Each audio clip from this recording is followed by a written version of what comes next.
Sir ನಮಸ್ತೆ. ನಮಸ್ಕಾರ sir. ತಮ್ಮ ಹೆಸರು ಸರ್? ಸರ್ ಹರ್ಷ ಅಂತ ನನ್ನ ಹೆಸರು. ಈ ಮೈಸೂರು ತಿಂಡಿ ಹೋಟ್ಲ್ ಬಗ್ಗೆ ನಿಮ್ಗೆ ಏನ್ ಅಭಿಪ್ರಾಯ ಇದೆ, ಏನ್ ಅನ್ಸ್ಬೋದು ಅದನ್ನ ಒಂದು ಸ್ವಲ್ಪ ತಿಳಿಸಿ ಸರ್. ಸರ್ ನಾನು ನಾಗರಬಾವಿಯಿಂದ ಬರ್ತೀನಿ. ಉಳ್ಳಾಳ್ ರೋಡ್ ನಾಗರಬಾವಿ ಟು ವಿಜಯನಗರದಿಂದ ಯೂನಿವರ್ಸಿಟಿ ನಾಗರಬಾವಿ ಉಳ್ಳಾಳ್ ತನಕ ದಿ ಬೆಸ್ಟ್ ಹೋಟೆಲ್ ಸರ್. ಯಾಕೆ ಸರ್?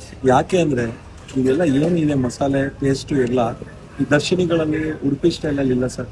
ನಮ್ದೇನು ಮಂಡ್ಯ ಮೈಸೂರು ಬೆಂಗಳೂರು ಈ ಭಾಗದಲ್ಲಿ ಏನು ಮಸಾಲೆ ಥರ ಇರುತ್ತೆ ಆ ಥರ ಅನ್ನ ಸಾಂಬಾರು ಇರಲಿ, ಇಡ್ಲಿ ವಡೆ ಇರಲಿ, ದೋಸೆಗಳಿರಲಿಲ್ಲ, ಇದು ನ್ಯಾಚುರಲ್ ಆಗಿ ನಮ್ಮ ಮೈಸೂರು ಸ್ಟೈಲಲ್ಲೇ ಇದೆ ಸರ್.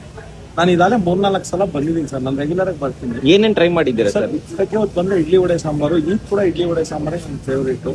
ಮಧ್ಯಾಹ್ನ ಸಂಜೆ ಬಂದರೆ ದೋಸೆ ಮಾತ್ರ ಸಖತ್ತಾಗಿರುತ್ತೆ, ಭಾಳ ಚೆನ್ನಾಗಿರುತ್ತೆ ದೋಸೆ, ಭಾಳ ಚೆನ್ನಾಗಿರುತ್ತೆ.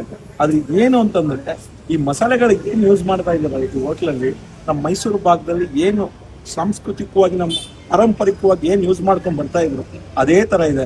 ಈ ಮಂಗಳೂರು, ಉಡುಪಿ, ಕುಂದಾಪುರ ಸ್ಟೈಲಲ್ಲಿ ಈ ಹೋಟ್ಲ್ ಇಲ್ಲ ಸರ್. ಭಾಳ ಚೆನ್ನಾಗಿದೆ, ಭಾಳ ರುಚಿಯಾಗಿದೆ. ನಮ್ಮ ಸ್ನೇಹಿತರಿಗೆ, ನಮ್ಮ ಗೆಳೆಯರಿಗೆ, ನಾವೆಲ್ಲರಿಗೂ ಹೇಳ್ತೀನಿ, ಚಿಕ್ಕ ಹುಡುಗನಿಂದ ವಯಸ್ಸಾದವ್ರ ತನಕ ಕಾಫಿ ಆಗಲಿ, ಇಡ್ಲಿ ವಡೆ ಆಗಲಿ, ದೋಸೆ ಆಗಲಿ, ರೈಸ್ ಬಾತ್ ಆಗಲಿ ಎಲ್ಲ ಅಲ್ಟಿಮೇಟ್ ಆಗಿದೆ ಸರ್. ಅಲ್ಟಿ ಆಗಿದೆ. ಬಂದು ಟೇಸ್ಟ್ ಮಾಡಿ. ನಾನು ಹೇಳೋದು ಅಷ್ಟೇ, ಬಂದು ಒಂದ್ಸಲ ಟೇಸ್ಟ್ ಮಾಡ್ಕೊಂಡು ನೋಡಿ. ಯಾವುದೇ ಹೋಟ್ಲ್ಗಳು ಬೇರೆ ಹೋಟ್ಲ್ಗಳಿಂದ ಭಾಳ ಡಿಫ್ರೆಂಟ್ ಆಗಿದೆ.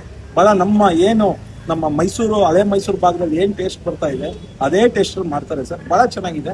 ಹುಡುಗರುಗಳು ಎಂಕರೇಜ್ ಮಾಡಬೇಕು. ಒಂದಿಬ್ರು ಹುಡುಗರು ಸೇರ್ಕೊಂಡು ಮಾಡಿದ್ದಾರೆ, ನಾನು ಅವ್ರನ್ನೆಲ್ಲ ಮಾತಾಡ್ಸಿದ್ದೀನಿ. ಭಾಳ ಚೆನ್ನಾಗಿದೆ, ಬಂದು ಟೇಸ್ಟ್ ಮಾಡಿ ಸರ್. ಭಾಳ ಚೆನ್ನಾಗಿದೆ, ಥ್ಯಾಂಕ್ ಯು ಸರ್. ಭಾಳ ರುಚಿಯಾಗಿದೆ. Thank you thank you sir. ನಮಸ್ತೆ.